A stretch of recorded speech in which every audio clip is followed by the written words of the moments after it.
मी अनिकेत पाटील, पुणे शहर पोलीस. माझं मागच्या वर्षी पिंपरी चिंचवडला 3 मार्कानं राहिलेलं सिलेक्शन. मग सर म्हटले, बाळ एवढ्या जवळ आलायस म्हटलं पुढच्या वर्षी नक्की होशील, कुठं फॉर्म भरशील तिथंच होणार तुझं सिलेक्शन. मी तसं घरातली माझी 3री नोकरी. माझं दाजी संतोष देवणी पुणे ग्रामीण पोलीस आपल्या फाउंडेशनमध्येच झाल्यात. माझी बहीण अस्मिता देवणे पाटील ती पण ग्रामसेवक आपल्या फाउंडेशनमध्येच झाल्या. आणि मी आता 3रा या क्लासमधला आणि आमच्या घरातला पण 3रा सरकारी नोकरीमध्ये लागलो.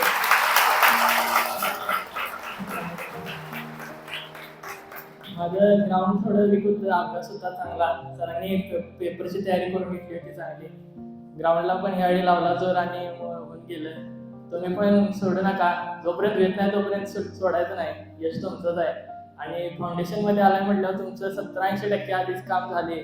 फक्त लागून राहायचं आणि प्रयत्न करत राहायचं. 100% काम होते. सगळ्यांना बेस्ट लक.